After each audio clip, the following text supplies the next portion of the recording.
आधुनिकता की अंधी दौड़ में संस्कृत और संस्कृति को भूलने का परिणाम यह हुआ है कि भारत के पास कितना विज्ञान था यह भी हम भूल चुके हैं। दोस्तों, भारत के एक विश्वविद्यालय से एक छात्र का प्लेसमेंट नासा में होता है। उसके सीनियर अमेरिकी अधिकारी उससे कहते हैं कि आपके देश में कोई भारद्वाज ऋषि हुए हैं, उन्होंने एक विमान शास्त्र लिखा था, क्या आप वह मंगवा सकते हैं? उस लड़के ने अपने घर वालों से कहा कि वह उसे ऋषि भारद्वाज द्वारा रचित विमान शास्त्र की पुस्तक भेज दे। काफी ढूंढने के बाद वह पुस्तक मैसूर के राजा की लाइब्रेरी में मिली और अंततः नासा तक पहुंच गई, जिसका इस्तेमाल नासा ने एक स्पेसक्राफ्ट के प्रोटोटाइप बनाने के लिए किया। यह एक बिल्कुल सत्य घटना है। दोस्तों, ऋषि भारद्वाज की इस पुस्तक में केवल विमान को उड़ाने का जिक्र ही नहीं, बल्कि विमान कैसे उड़ता है, कैसे बनाया जाता है, विमान उड़ाने वाला पायलट कैसा होना चाहिए, इन सभी के बारे में विस्तार से बताया गया है। आज हम इसी तरह आपको एक विमान के विषय में बताने वाले हैं और यह विमान है पुष्पक विमान, जिस पर वैज्ञानिक भी आश्चर्य में हैं। तो चलिए जानते हैं आखिर क्या था पुष्पक विमान का वह रहस्य और क्या था वह विज्ञान। दोस्तों, रावण ने माता सीता का अपहरण पंचवटी से किया था, यानी कि नासिक महाराष्ट्र से, और पुष्पक विमान द्वारा हम्पी जो कि कर्नाटका में है और लेपाक्षी जो आंध्र प्रदेश में है से होते हुए वह श्रीलंका तक पहुंचा था। लेकिन आश्चर्य तो तब होता है जब हम आधुनिक टेक्नोलॉजी से देखते हैं कि नासिक, हम्पी, लेपाक्षी और श्रीलंका बिल्कुल एक सीधी लाइन में है। नासिक से लेकर हम्पी, लेपाक्षी और इस पूरे रास्ते में रामायण से जुड़े अनेकों साक्ष्य मिलते हैं जो आज भी मौजूद हैं। अगर हम पंचवटी से श्रीलंका जाने के रास्ते को देखें तो यह बिल्कुल सीधा और छोटा रास्ता है। अब आप खुद सोचिए, उस समय गूगल मैप तो था नहीं जो रावण को यह बता देता कि सबसे छोटा रास्ता कौन सा है। फिर कैसे उस समय रावण ने यह पता किया होगा कि पंचवटी से लंका पहुंचने का सबसे छोटा और सीधा मार्ग कौन सा है।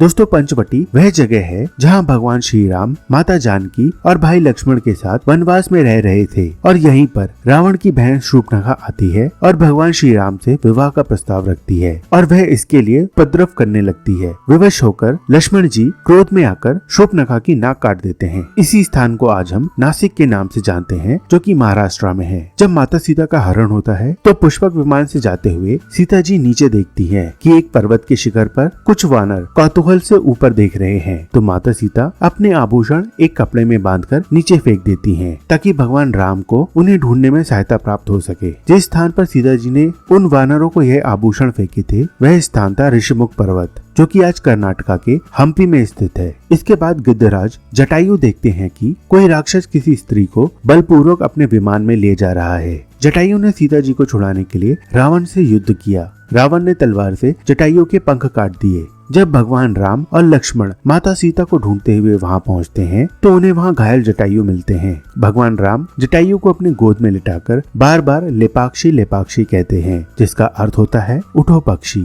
और यह जगह आज लेपाक्षी के नाम से आंध्र प्रदेश में मौजूद है। इस तरह पंचवटी से हम्पी, हम्पी से लेपाक्षी और लेपाक्षी से श्रीलंका, यानी सबसे सीधा और सबसे छोटा हवाई रास्ता। यह घटना इस बात को साबित करती है कि रावण का पुष्पक विमान अत्याधुनिक विमान था, जिसकी तकनीक आज की मौजूदा तकनीक से काफी आगे थी। इस विमान का निर्माण देवताओं के शिल्पकार विश्वकर्मा ने किया था। पुष्पक को प्राचीन समय का सबसे सर्वश्रेष्ठ विमान माना जाता है। पुष्पक विमान में कई ऐसी विशेषताएं थी जो अन्य किसी विमान में नहीं थी। ऐसा माना जाता है कि पुष्पक विमान मन की गति से चलता था, यानी रावण किसी स्थान के विषय में सिर्फ सोचता था और उतने समय में पुष्पक विमान उस स्थान तक पहुंचा देता था। यह विमान रावण की इच्छा के अनुसार बहुत बड़ा और छोटा हो सकता था। इसी कारण पुष्पक से रावण अपनी पूरी सेना के साथ एक स्थान से दूसरे स्थान तक जा सकता था। कहा जाता है कि पुष्पक विमान मंत्रों के जरिए सिद्ध था और रावण जब उन मंत्रों का जाप करता था तभी वह उड़ान भर पाता था। यानी आप कह सकते हैं कि पुष्पक विमान एक वॉइस कंट्रोल विमान था।